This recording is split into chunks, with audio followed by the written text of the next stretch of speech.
प्रणाम, नमस्कार। मैं हूं गणेश शिवरकर। बॉलीवुड के इस न्यूज चैनल में आप सबका बहुत बहुत बहुत स्वागत है। आज जो 3 खबरें लेके आया हो ना, वाकई में हिल जाओगे आप लिटरली। ऐसे लोग भी होते हैं। आज की डेट में दुनिया भर में कहा जा रहा है कि कम से कम 70% लोग आज नॉनवेज नहीं खा सकते क्योंकि उनको किसी की जान लेना और ये सब सही नहीं लगता। ऐसे में महेश भट्ट बोलते हैं कि मैं इंसान का मांस खाता हूं।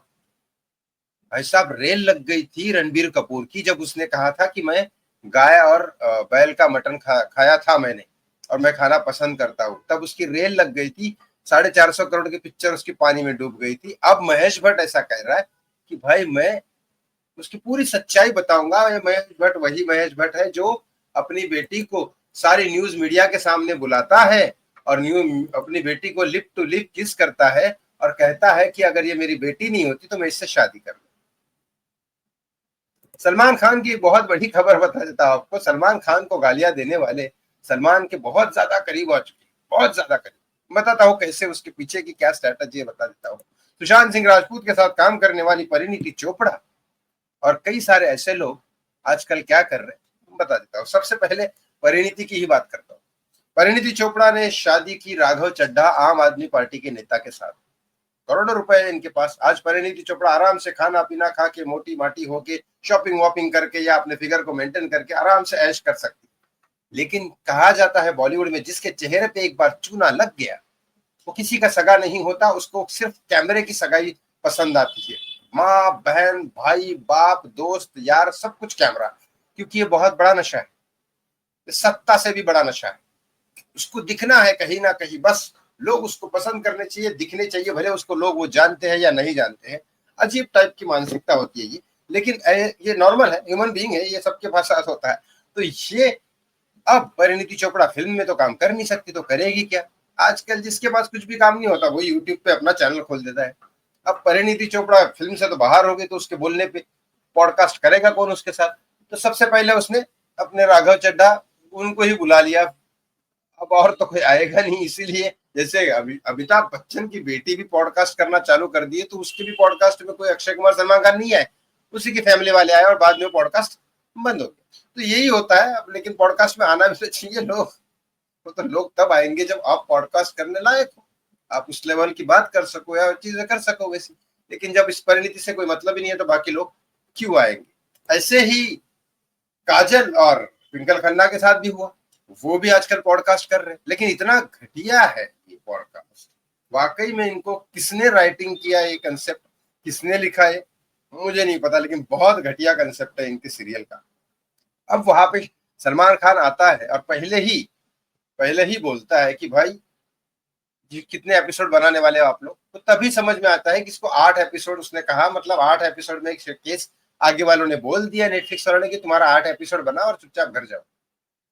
तो फिर ये कहानी खत्म है इनकी। तो अब तीसरी बात मैं यहाँ कर रहा हूँ।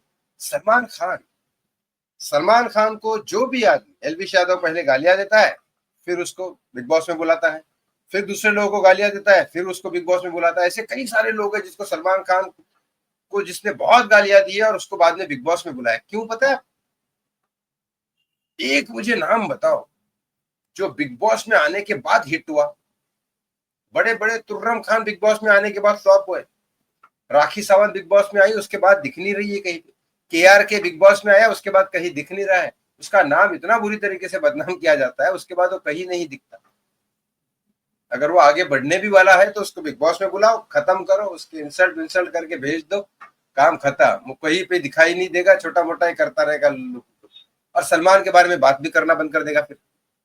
तो अब ये रास्ता अपनाया सलमान खान ने, क्योंकि केस वेस करके कुछ फायदा नहीं है कोर्ट में, तो डेफिमेशन केस की कोई कीमत होती नहीं है।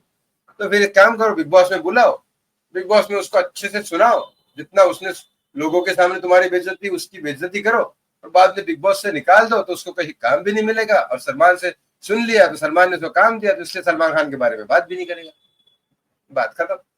ऐसे ही करके सलमान खान आज की डेट में कम कर रहा है। तीसरी बात करता हूँ महेश भट्ट।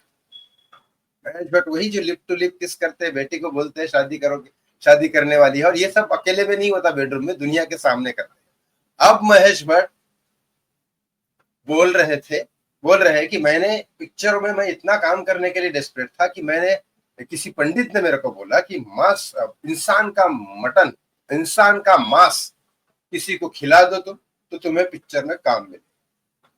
तो भाई साहब ये इंसान का मांस लाया कहाँ से? किसी को मार के लाया या किसी मुर्दा घर से लाया? कि मरे हुए इंसान का मांस खाओगे तो मर भी सकते हो। तो क्या किया महेश भट्ट ने, महेश भट्ट भी जाने।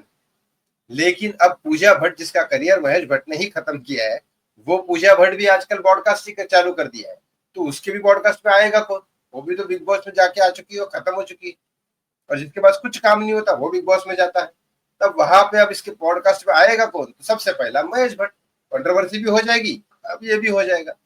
अब देखते हैं पॉडकास्ट पूजा भट्ट का भी कब तक चलने वाला है। लेकिन आपको क्या लगता है सलमान खान की एक नई स्ट्रेटेजी के बारे में, ये पॉडकास्ट जो यूट्यूब पे चालू हो गए हैं इतने सारे, उसके बारे में, और महेश भट्ट की इस सेंटेंस में के बारे में कि मैं मांस, इंसान का मांस खाना?